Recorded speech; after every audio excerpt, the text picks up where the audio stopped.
Olá, sejam muito bem-vindos. Hoje a gente vai mergulhar fundo numa das cartas mais complexas e, vamos dizer, traiçoeiras do baralho Lenormand. A carta 14, a Raposa. Ela é famosa pela astúcia, né? Sempre vista como um alerta. Mas um alerta sobre o que exatamente? É isso que a gente vai desvendar juntos. E para guiar a gente nessa jornada, toda essa análise vai ser baseada nos estudos do grande cartomante Alain Bansari. Ele é uma referência no assunto, então a gente garante que vai explorar essa carta com a profundidade que ela realmente exige. Olha só, para começar, essa citação clássica já dá o tom da conversa. Quando a raposa aparece perto, ela é um sinal bem direto. É como se ela dissesse, ei, abre o olho. A desconfiança é o primeiro aviso que ela dá. Tá, mas a grande questão é essa. Como é que se identifica a natureza desse engano? De onde ele está vindo? E o mais importante de tudo, como usar a energia dessa carta a nosso favor, ao invés de acabar virando uma vítima dela? É isso que a gente vai investigar agora. E aqui está o ponto central de tudo. A raposa não é só negativa, de jeito nenhum. Ela tem essa dualidade fascinante. De um lado, a astúcia, que pode ser uma baita ferramenta de inteligência, de estratégia. E do outro, o engano, que é a sua face mais sombria, mais destrutiva. Essas palavras-chave aqui pintam um quadro completo. Pensa só, de um lado, o perigo iminente, fraude, mentiras, traição. Do outro, a ferramenta para lidar com isso, astúcia, estratégia, sobrevivência. A raposa alerta que tem algo errado, mas ao mesmo tempo, ela entrega a chave para resolver a situação. Agora, olha que interessante. A raposa é tipo um camaleão. Ela muda de cor dependendo de quem está do lado dela na mesa de jogo. Perto de cartas positivas, ela pode sinalizar uma inteligência brilhante, uma criatividade estratégica. Mas, se ela estiver cercada de cartas negativas, aí ela amplifica tudo que é traição, mentira e fraude. O contexto aqui manda em tudo. Para a gente conseguir decifrar o mistério da raposa, existe uma técnica que é crucial. Não adianta só saber que ela está ali. É preciso entender onde ela está. Vamos ver como funciona essa tal de lei da posição. Pensa nessa lei como se fosse uma ferramenta de diagnóstico, uma lupa de detetive. A posição da raposa, se ela vem antes, depois, acima ou abaixo de outra carta, nos diz exatamente para onde a gente tem que olhar. Ela mostra a direção do perigo ou da estratégia. Vamos aos detalhes. Se a raposa vem antes de uma carta, por exemplo, raposa mais homem, ela está descrevendo a pessoa. Ou seja, aquele homem é astuto. A qualidade vem dele. Agora, se a raposa vem depois, como em homem mais raposa, ela funciona como um alerta, mostrando que existe algo de falso a respeito daquele homem. Percebe a diferença? E esse exemplo aqui é perfeito para entender a regra. Coração mais raposa não está falando de um amor que é astuto, mas sim de um amor que é falso. A raposa, por vir depois, ela desmascara o coração.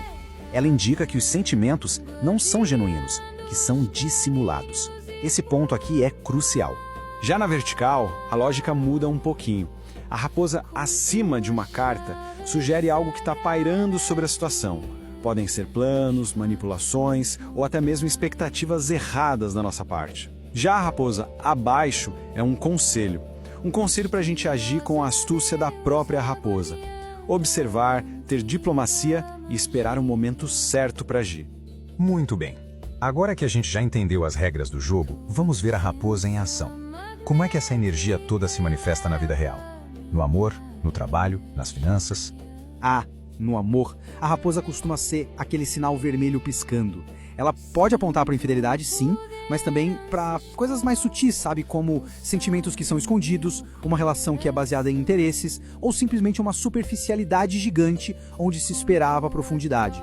O trabalho, a raposa revela a verdadeira selva corporativa. Pode ser um aviso sobre competição desleal, colegas manipuladores ou até mesmo plágio. Mas às vezes ela simplesmente aponta para a necessidade de usar a própria inteligência para conseguir navegar num ambiente mais difícil e garantir a sobrevivência.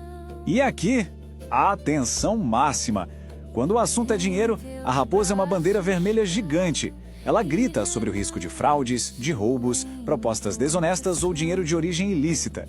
Qualquer decisão financeira sob a influência dessa carta exige uma vigilância triplicada. Ok, vamos subir um degrau agora, falar de um tema um pouco mais avançado, o papel da raposa na mesa real, que é a maior e mais completa tiragem do Lenormand. Aqui ela tem um lugar e uma função muito, mas muito específicos. A casa 14 é o território oficial da raposa. Qualquer carta que cair nessa posição é como se fosse contaminada pela energia de engano dela.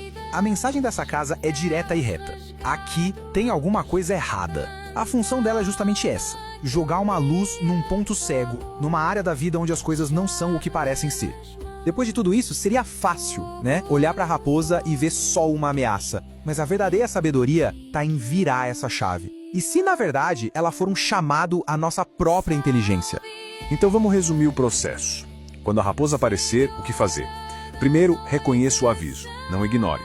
Segundo, analise o contexto todo, as cartas vizinhas. Terceiro, aplique a lei da posição para diagnosticar o problema. E quarto, haja com a cautela e a estratégia que a própria carta nos ensina.